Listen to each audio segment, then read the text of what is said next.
أحسنت أحسنت أحسنت. صلوا على محمد وآل محمد.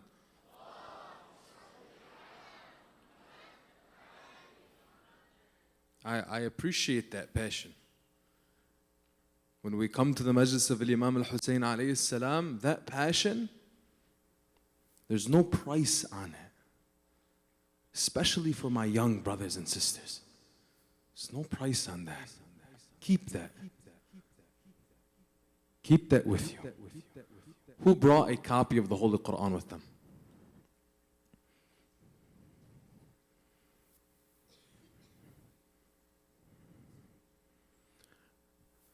I didn't want to make this the reason why. We should bring a copy of the Holy Quran with us regardless of what other people that don't like us do to the Holy Quran, say about the Holy Quran. Who here has heard of the events that took place recently in Sweden?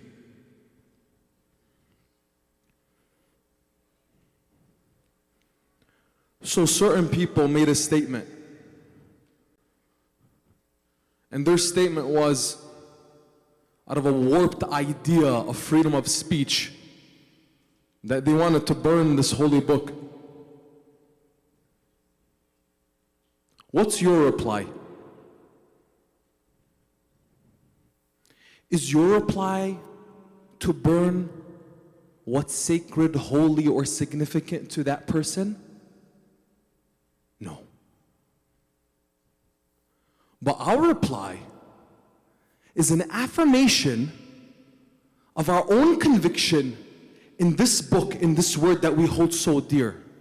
So tonight, now I'm asking you, as a reply to those who have disrespected our Quran, disrespected our faith, disrespected you and I, do you hold this to be dear or not? I'm asking you a question. Do you hold this Quran to be dear to you or not? Then will you bring a copy, your copy of the Holy Quran to the Majlis of Imam al-Husayn tomorrow night?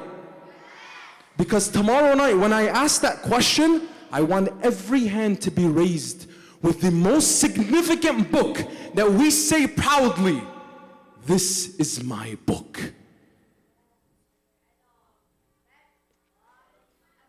Ahsan salawat.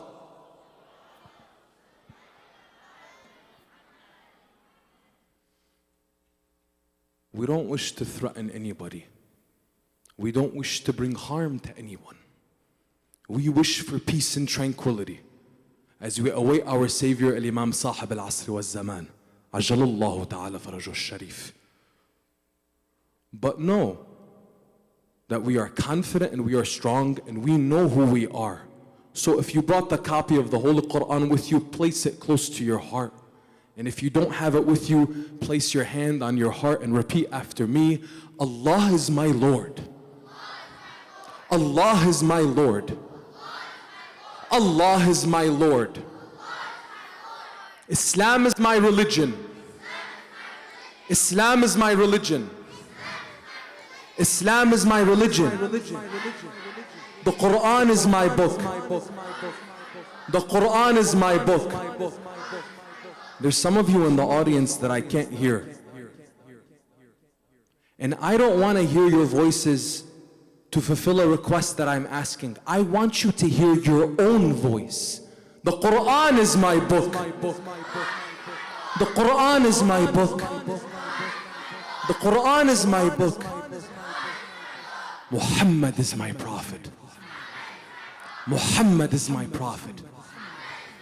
Muhammad is my prophet. Ali is my imam. Ali is my imam. Ali is my imam. Ahsantum salawat.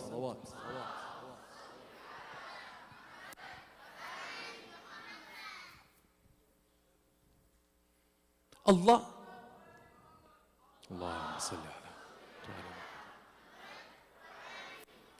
Allah says in the Holy Quran in chapter 22, verse 32. Those who venerate the rituals of God, that is from the piety of hearts. You coming here tonight and dedicating yourself in this pledge. What is this pledge? Every night we're going to repeat it and say it over and over and over again, so that your identity, which is competing with so many other identities in your life, and this is a reality. Let us be real. When we come into this majlis, mashallah, dressed in black, focused, concentrating, listening to the story of Imam al-Husayn alayhi salam, every sister here wants to be Zainab, and every brother here wants to be Abbas. We all want to be supporters of Imam al-Husayn alayhi salam. But then the challenge of the day and the challenge of the night comes into when I leave those doors. Who am I? What am I? Now you say you yourself, but dig deeper.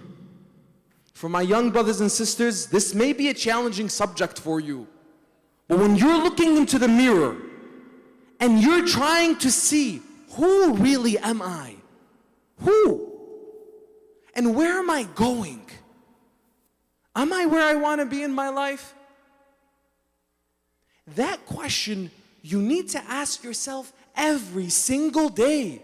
A lot of people, unfortunately, they think that when it comes to becoming religious, engaging in religiosity, becoming more spiritual, quote unquote, it's this sense of, I was on a path and now I'm enlightened. And now I have found my way and there are no more struggles. I found my light. Beautiful. You may have found your light. You may found the way. But you and I, sometimes we close our eyes. And I'll tell you, as much as I know this stage, and as much as this has been lit for me, it's lighting up this whole area. If I close my eyes and I continue walking back and forth, I guarantee you I'm going to fall. I guarantee you I'm going to fall. So are you closing your eyes? I'll tell you, first and foremost, every day I'm challenged. Every day I struggle. Every single day. I go through it. I know how it is. But do I choose to be the best version of myself or give myself excuses? What is your choice? When the opportunity is before you, what do? And Imam al-Husayn alayhi salam, on the day of Ashura, yesterday we came up to the eve of Ashura. On the day of Ashura, Imam al-Husayn alayhi salam gave every burden of proof that you could possibly give to the other side of the battlefield. Because mind you, they were so adamant on battle. They wanted to kill the Imam. Even after all that was talked about, even after going back and forth. Imam al-Husayn alayhi salam on the eve of Ashura, the night before, he sits down with Lady Zainab. And I want you to imagine the scene as Lady Zainab is tending to the care of whom? Imam Husayn's son, the fourth Imam, Imam Ali Sajjad, also known as Zayn al-Abidin. He was ill. You see, Imam Zayn al-Abidin alayhi salam fell ill on the way to Karbala. And this was of divine decree, that you would see that this Imam, as the successor of Imam al-Husayn alayhi salam, would fall ill, not engage in the battle. And we'll talk a little bit more of detail of his exchange with his father on the day of Ashura. But you'll see that this Imam fell ill, could not engage in battle, would survive the battle, and would be protected by Lady Zainab alayhi salam, and he would carry on as the Imam after the massacre of al-Husayn, his companions, his friends, and the rest of his sons and brothers. So on the eve of Ashura, Imam al-Husayn alayhi salam is sitting with Lady Zainab after she's tending to the care of Imam Ali Zayn al-Abidin. And Imam al-Husayn and Lady Zainab go back and forth on what's to come tomorrow. And Lady Zainab's worried.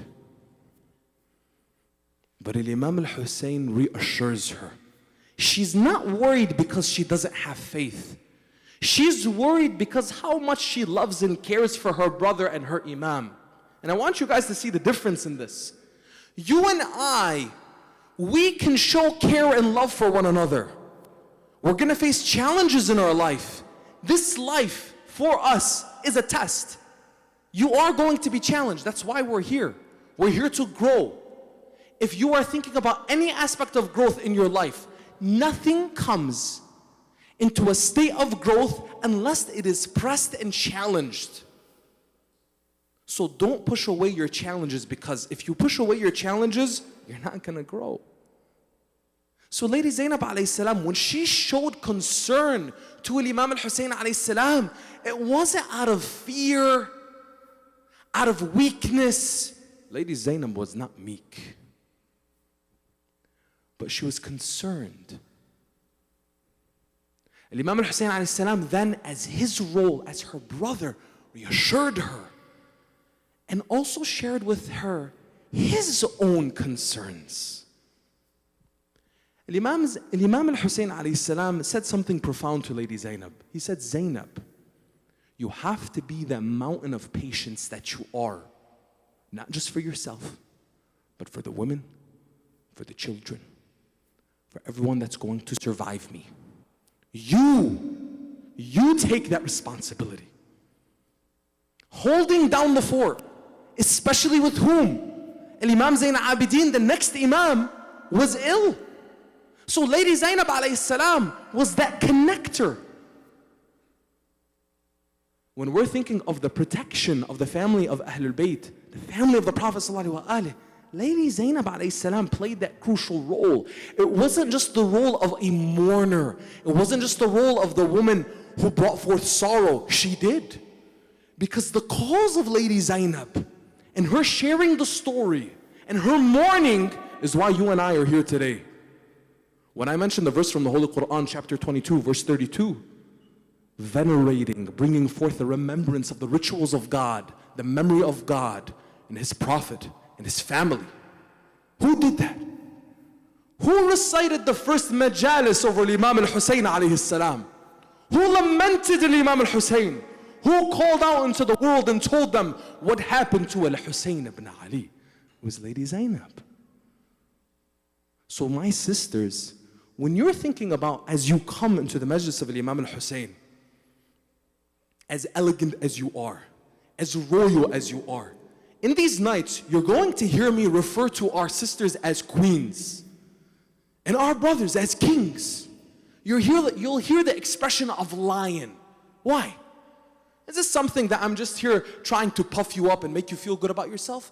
No, absolutely not. There are certain terms that we've learned from Ahlul Bayt alayhim salam when it comes to the way we carry ourselves. Our mentor and teacher, Sayyid Haydar Bahr al-Ulum, has every night after this program, after prayers, talked about in his lecture the etiquettes and the narrative that we need to adopt for ourselves if we wish to seek closeness to Ahlul Bayt. Now I want you to think closely to this. Who here has come to seek closeness to Ahlul Bayt and ultimately to Allah subhanahu wa ta'ala? Who here has come to seek closeness to Ahlul Bayt and ultimately Allah subhanahu wa ta'ala? Believe the majority of us, mashallah. Right? If you don't know who they are, how can you be close to them? If you don't know who Al-Husayn is, how can you be close to him? If you don't know who Lady Zainab was, how can you be close to her? This emotion that we have is beautiful. Don't lose it. That passion that you have, amazing. Hold on to it. The reason why we're digging deeper into the history is so that you can appreciate to a greater degree. I was talking with one of the brothers yesterday. He said, man, we only know, he's like, I really appreciate what you guys are doing here at Mainstay. With the lectures and the books and everything that you guys are doing. Man, we only know like 1% of what actually happened. I told him, Hajj, even with the lectures and the books, we're still only scratching like 1%. Every one of the tragedies of Ahlul Bayt, there was usually a reflection from amongst Ahlul Bayt alayhim as-salam. And some of these reflections that we've heard, we've inherited from the narrators of the hadith, they go back to the tragedy of Lady Fatima alayhi salam. Our Imams refer to the tragedy of Lady Fatima when she died soon after the Prophet Muhammad sallallahu alaihi wasallam. And one of the narrations that's from Imam as-Sadiq alayhi salam describes, he says, we don't know the entirety or what we have shared. You don't even know the entirety of what has been taken on account of Lady Fatima, what she has experienced. And with Imam al-Husayn alayhi salam, with Imam al-Husayn alayhi salam, as much as we share the extent of the tragedy is still yet to be delivered as the way it is deserved. So Imam al-Husayn alayhi salam and Lady Zainab have this exchange. And Imam al-Husayn alayhi salam tells his sister, you need to be that mountain of patience. And Lady Zainab nods and obliges. And the day of Ashura would come.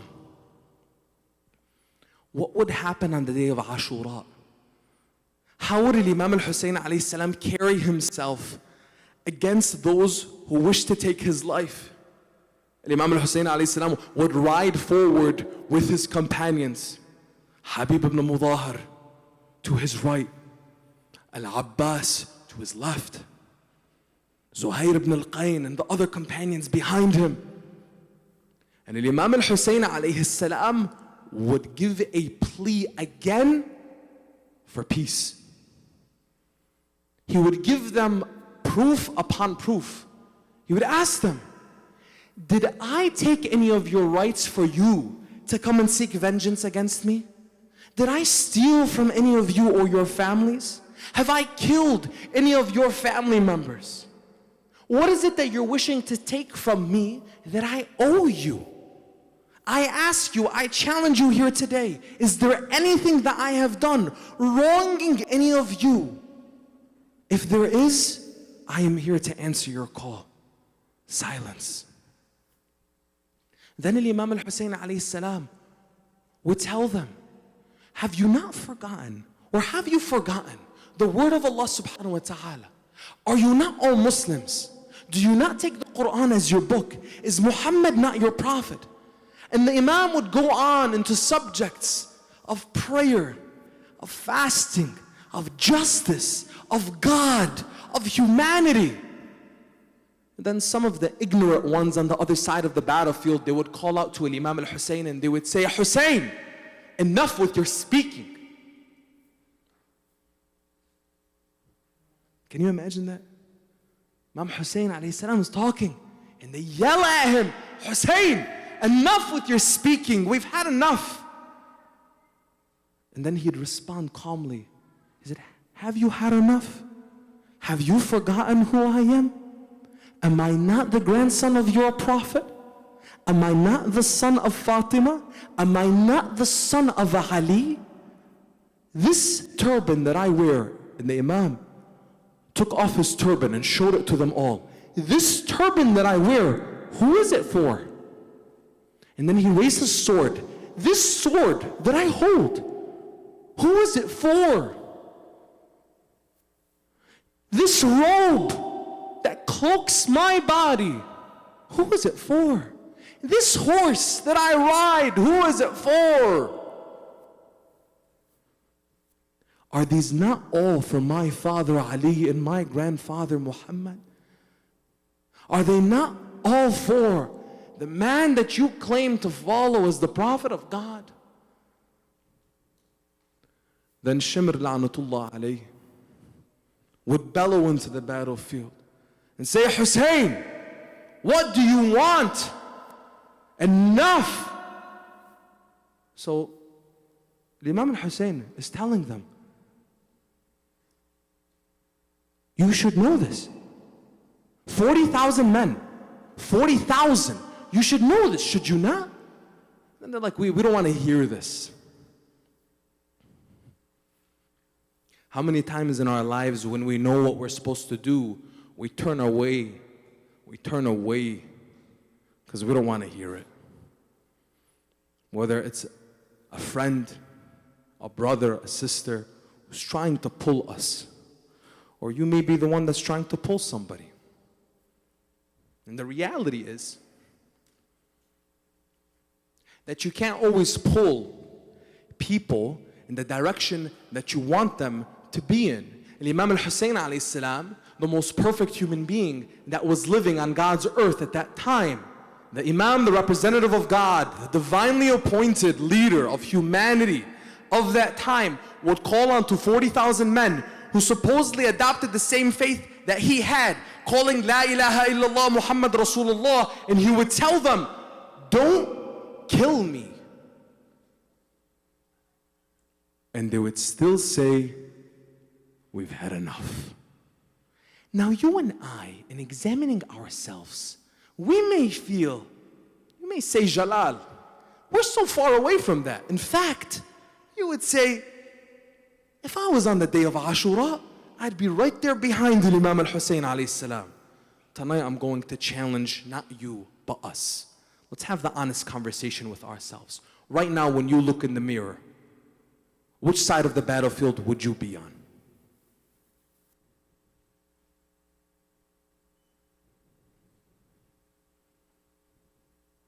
You may want to say Imam al-Husayn alayhi salam, but what do your actions say? And I'm not saying this is based on your track record, because al-Hur,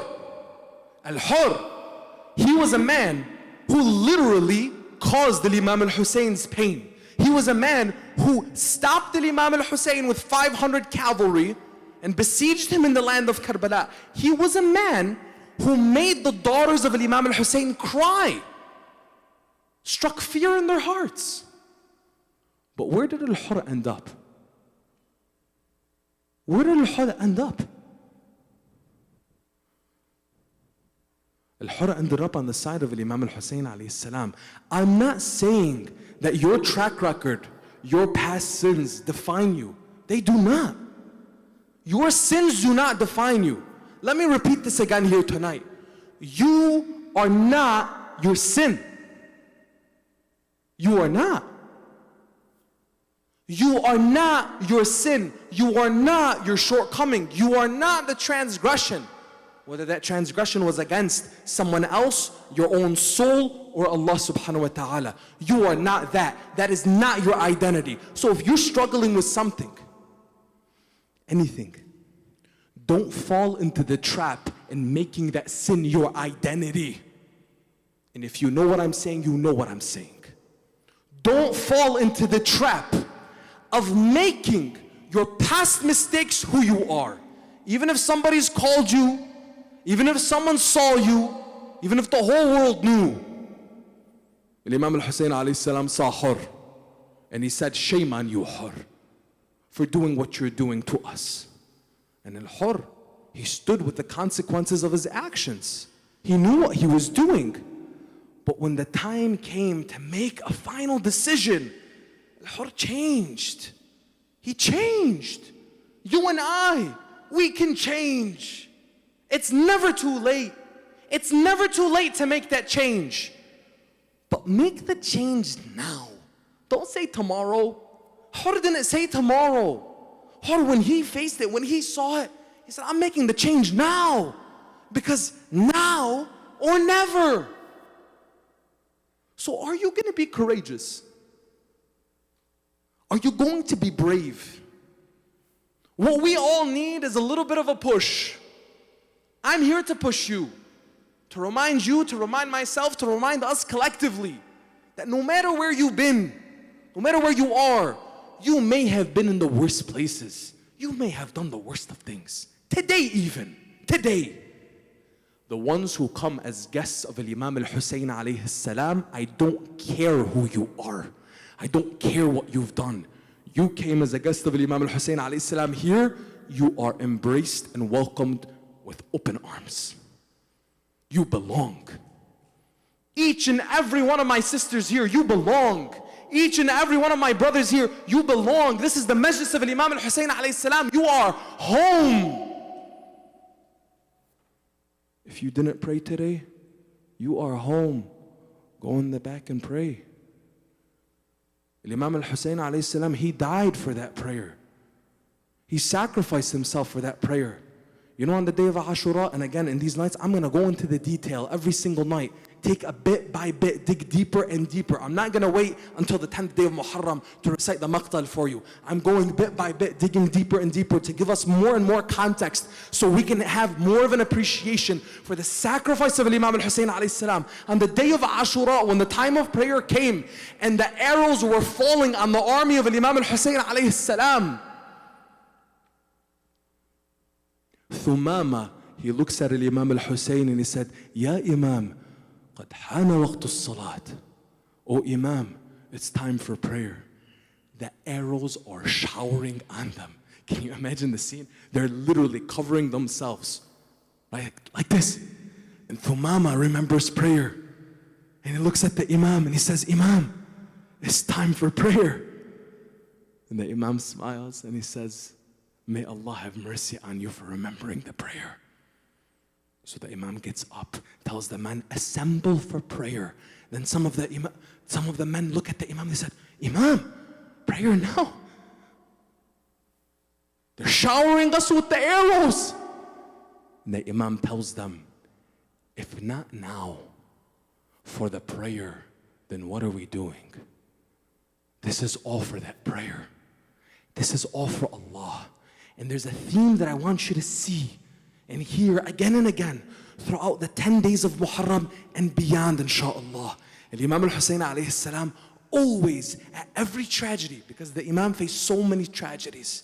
You and I, we mourn Imam al-Husayn, and Imam al-Husayn alayhi salam mourned his family, his friends, his companions that day. Every single one of the tragedies, the sacrifices that he gave, you know what he said? La hawla wa la quwwata illa billah. There is no strength save in God. You know what else he said? He'd look to the heavens and say, Ya Allah, khudh hatta tarda. Ya Allah, take from me until you are pleased. The Imam gave for God.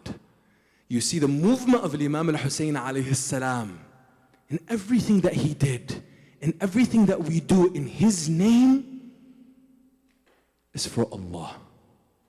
Some people will ridicule you. As Shia, it's nothing new.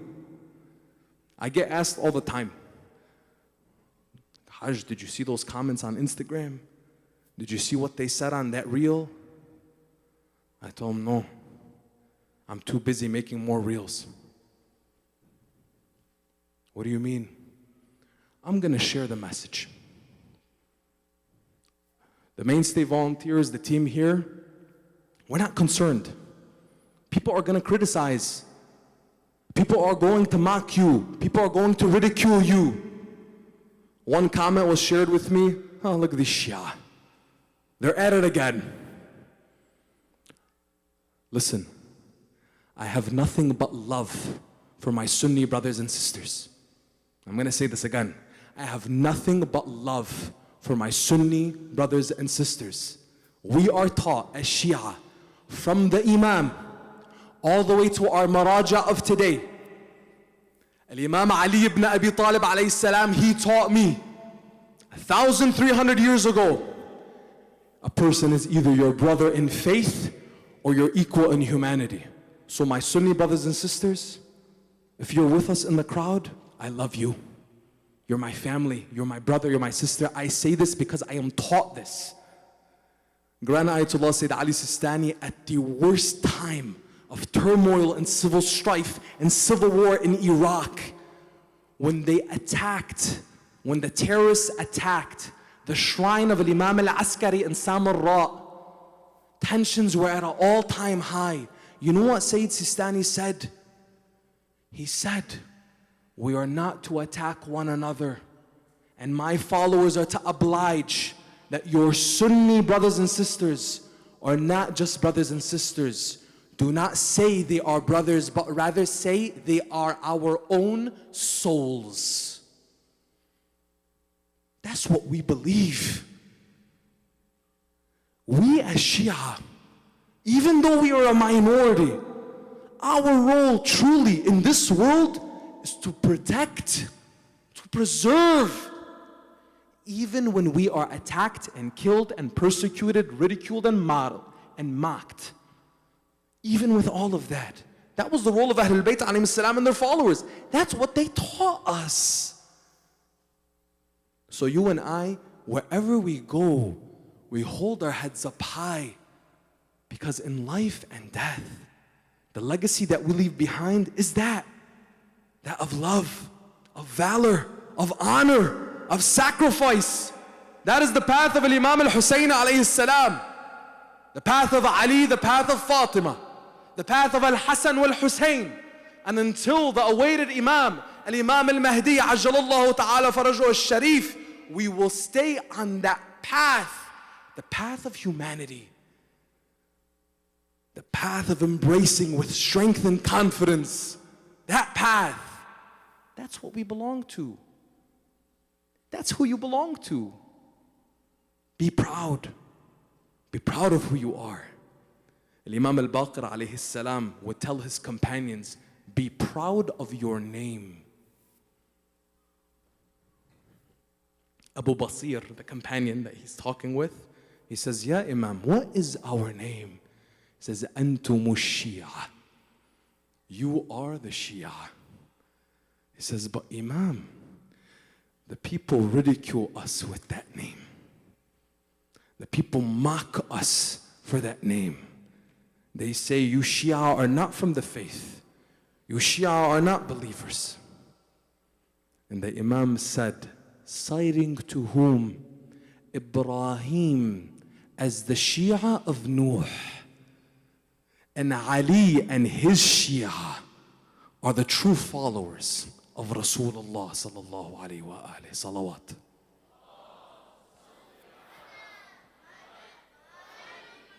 So be proud of your name. And know that the sacrifices that came on the day of Ashura came for you and I to know who we are. And Imam al-Husayn alayhi salam, when he gave proof after proof, and Shimr la'natullahi alayh, may Allah remove His mercy for those who have oppressed and killed the prophets and saints of God.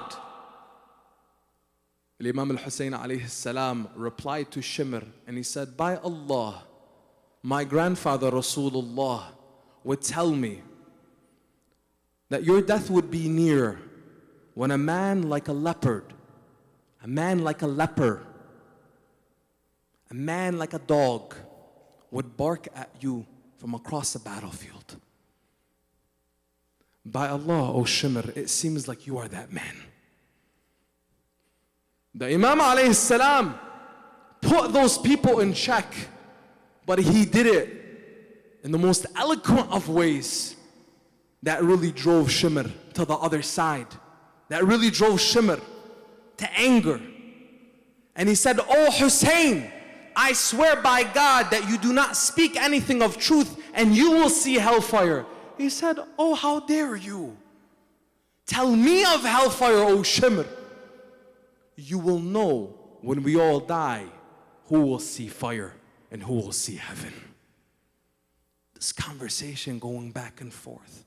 At one point, Habib ibn Mudahar comes in as the Imam is responding to the enemies of Allah subhanahu wa ta'ala.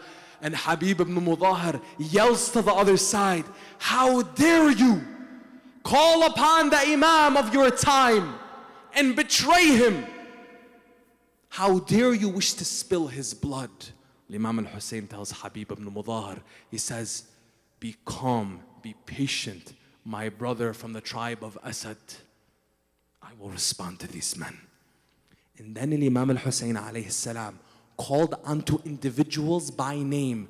Remember the other night when I mentioned there was 12,000 letters with 140,000 signatures that the Imam alayhi salam received? He knew them by name because they signed to the letters. So he called upon to them.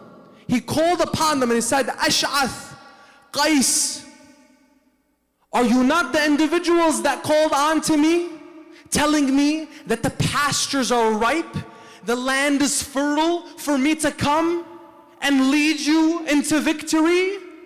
Were you not the ones who complained of the crimes of the Umayyads and wanted us to come forward and save you from their crimes? Qais and Al-Ash'ath would respond, no, we did not. He said, by Allah, you lie. Imam al-Husayn alayhi salam provided proof after proof after proof until Umar ibn Sa'd had enough. And he said, let us quiet the storm that is coming from the son of Ali, because if we let him continue speaking, we will be finished. They knew who they were talking to. So Umar ibn Sa'd releases his arrow, and before he releases it, he says, make sure that you all witness that I was the first to launch my arrow against Husayn. And then they all launched their arrows. And Imam al-Husayn alayhi salam and his men would shield themselves from thousands of arrows. And some of them were hit with those arrows. And in that first launch, some of the companions of Imam al-Husayn alayhi salam fell martyr. And tomorrow night, inshallah, we'll continue the story and looking at the details of then when they launched an attack on Imam al-Husayn alayhi salam. And the Kufan cavalry, led by a man named Amr, would attack Imam al-Husayn's right side, led by Habib ibn Mudahir, and how Habib and his men would fight off that launch of an attack on the camp of Imam al-Husayn alayhi salam. Salawat.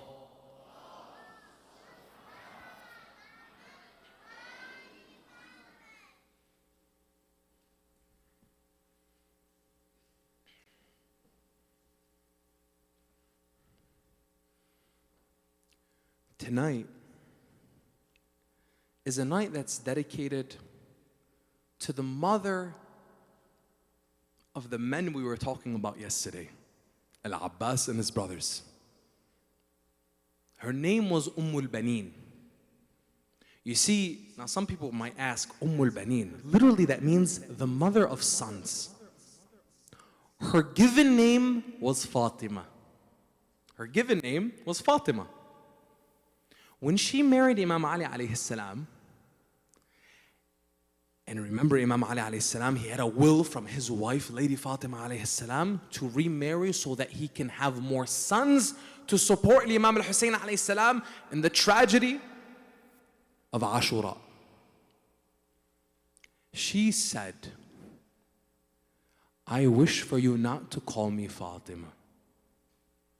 Imam Ali alayhi salam asked her why. He said, in front of the sons and daughters of Fatima, do not call me Fatima, call me something else. Because the name Fatima is reserved for their mother, the Lady of Light. So refer to me with something else. I want my sisters to acknowledge this for a moment. You may have certain women that you look up to in your life. I wish for you to honor those women. Your mother, your sister, someone else in your life. But most of all, honor a relationship with the Lady Fatima al-Zahra alayhi salam. And if your name is Fatima, or your name is Zahra, your name is anything in connection to her or her daughters, honor that name by living up to it. If I tell you this tale of sorrow, will you lend me your hearts to borrow? Will you shed a tear for Husayn? Will you remember Zainab's pain?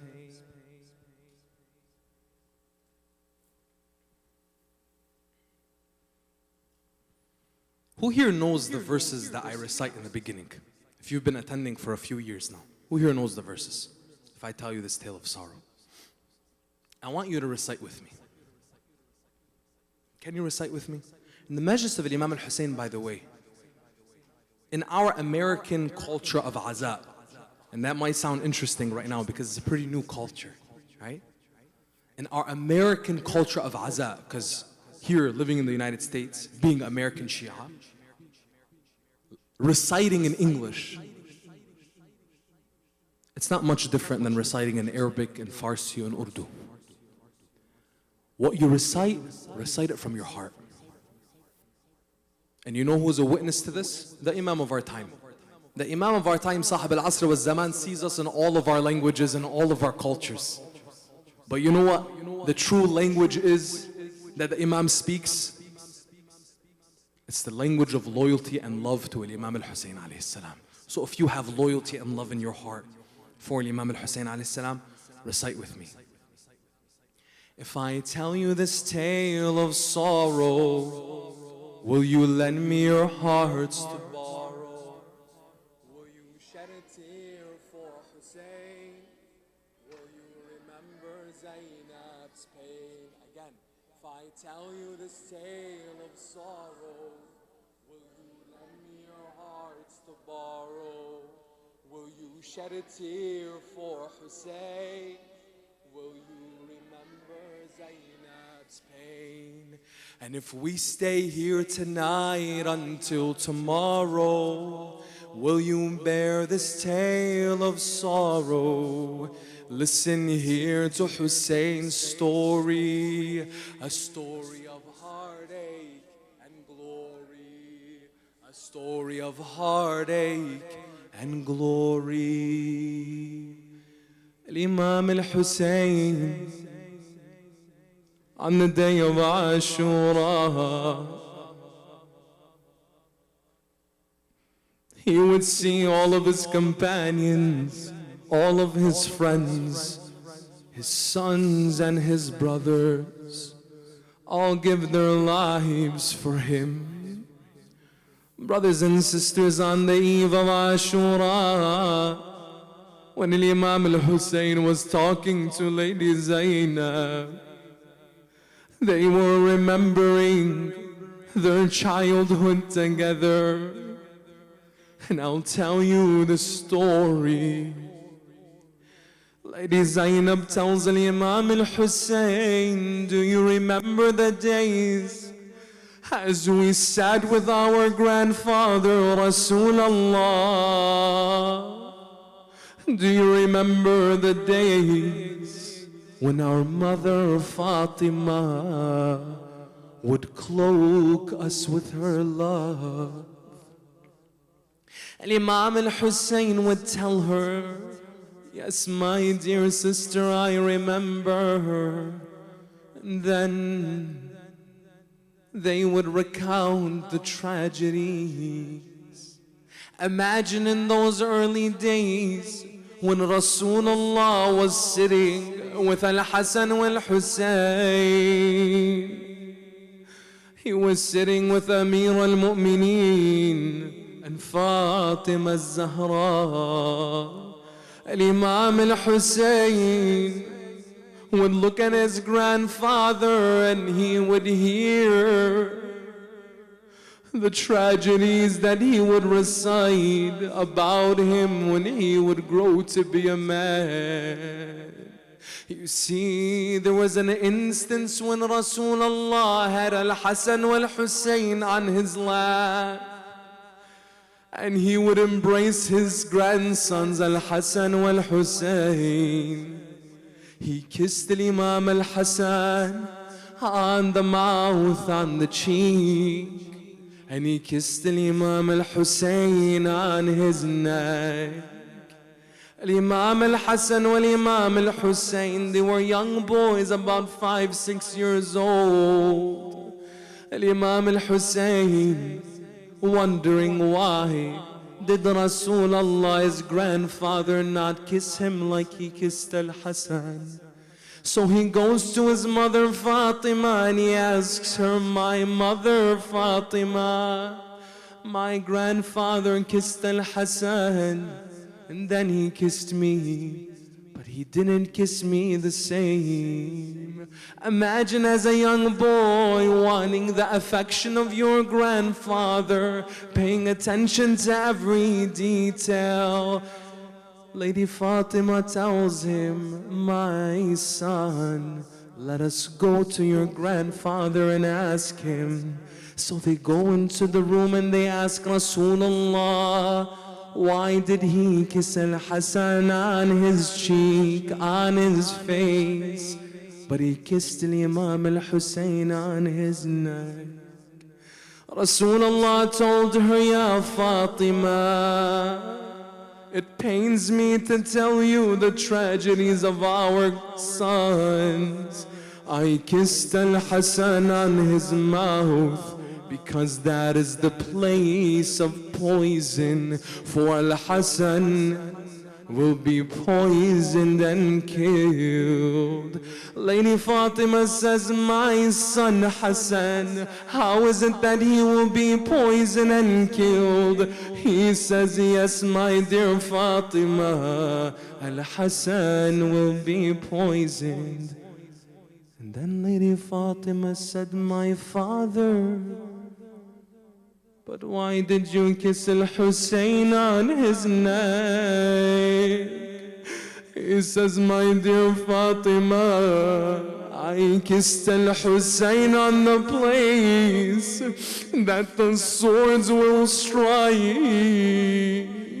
For Al-Husayn will be slaughtered and killed. She says, Ya Rasulullah, is it so that my son Husayn will be slaughtered and killed?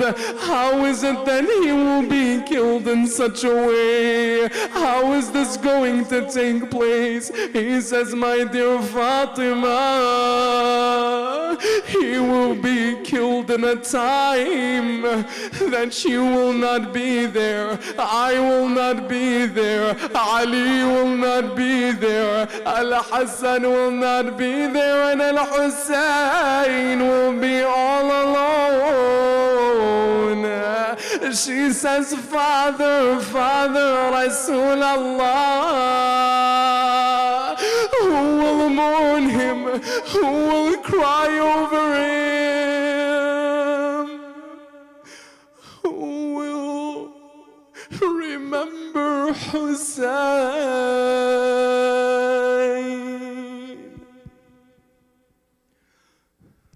The Prophet tells Fatima, my dear Fatima, Allah will create for Al-Husayn Shia, followers wa muhibbeen, lovers that will mourn him until the day of judgment. My brothers and sisters, are we from the lovers of Al-Husayn? Are we from the followers of Al-Husayn? Glad tidings to you. What a blessing it is that you shed tears over Imam Al-Husayn. But it's not enough. Rasulullah turned to Fatima and told her, my dear Fatima, rest assured, I will be the intercessor of the Shia on the day of judgment. Lady Fatima then said, my father, Rasulullah, I will walk them into paradise by the hand. Ali ibn Abi Talib, the father of Imam al-Husayn, then said, and I will walk them to the fountain of paradise, and I will quench their thirst by my own hand. And then Imam al-Hasan would say, Ya Rasulallah, the young Imam al-Hasan would say, and I will walk them on the Sirat, I will walk them on the path to heaven.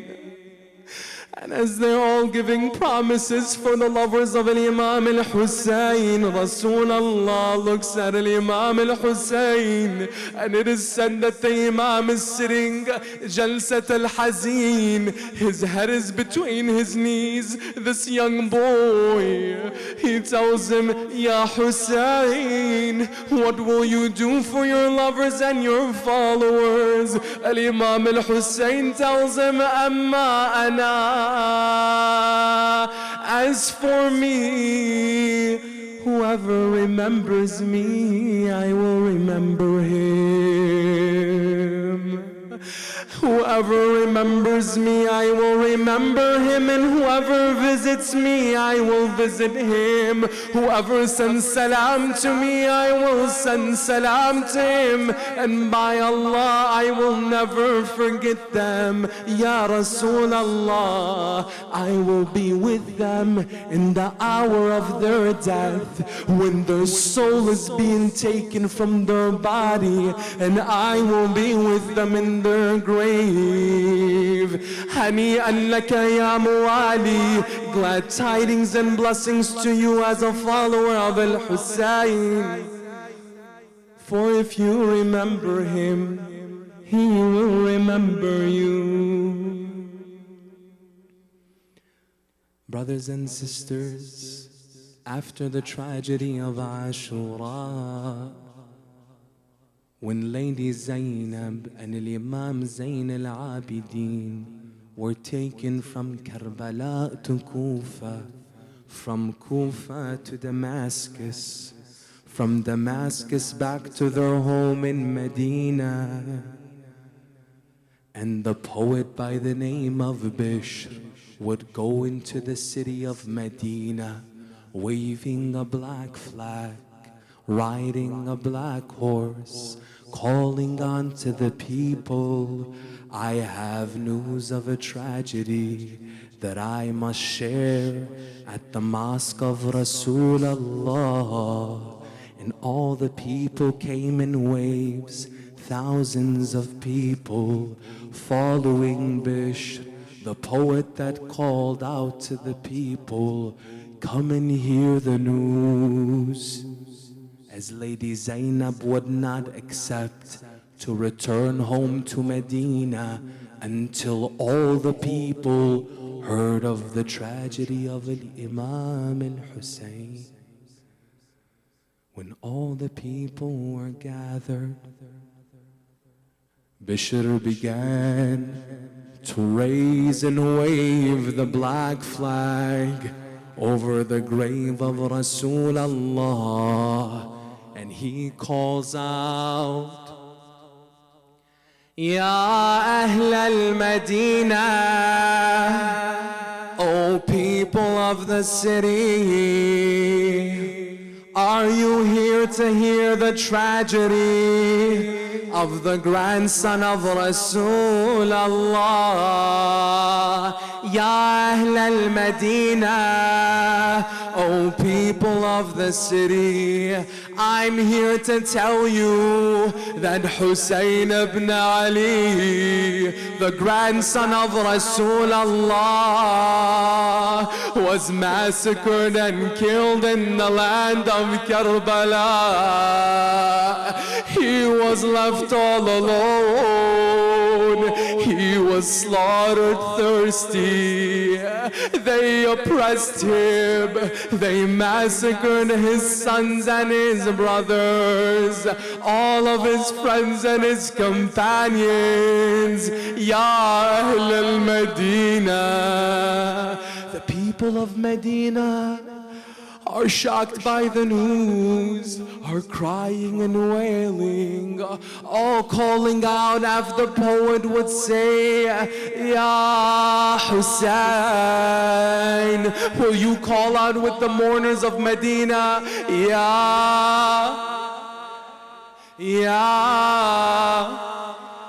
will you call out so Lady Zainab is satisfied by your mourning?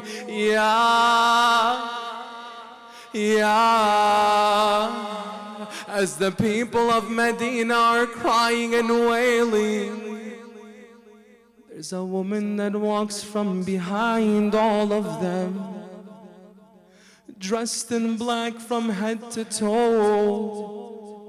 The people make way. She goes straight to the poet and she says, O bearer of the tragedy, tell me what happened to my beloved Husayn. He says, who are you to Al-Husayn? She says, I am a servant of Al-Husayn. They tell him, this is Al-Baneen, the mother of Al-Abbas. He bows before her. The people are crying and wailing. He tells her, Ya Al-Baneen, Azzam Allah lakil ajr. May Allah reward you for the sacrifice of your son Abdullah. She said, I didn't ask you about my son Abdullah. I gave him in the way of Al-Husayn. Tell me about my beloved Husayn. Tell me what happened to him. He said, may Allah reward you for the sacrifice of your sons, Ja'far and Uthman. She said, I didn't ask you about my sons. Tell me about my beloved Husayn. He then tells her, Ya Al-Baneen, Azzam Allah lakil ajr. May Allah reward you for the sacrifice of Qamar Bani Hashim, Al-Abbas, Qati al-Yadayn. Al-Abbas, the one who was separated from his arms. She said, my sons, I gave them all for Husayn. Tell me about Husayn.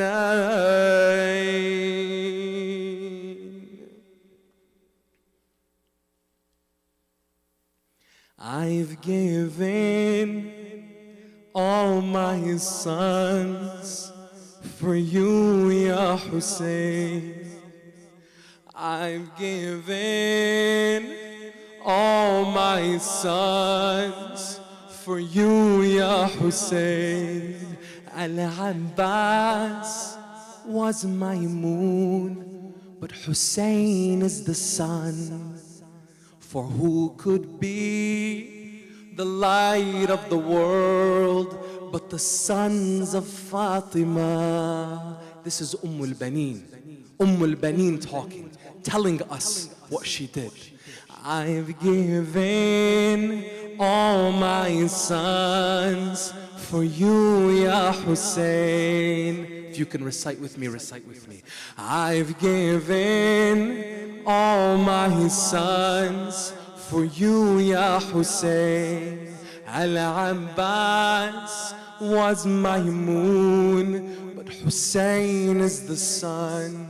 For who could be the light of this world but the sons of Fatima? They call me Al-Baneen, the mother of sons. I've brought forth 4 lions to serve Husayn.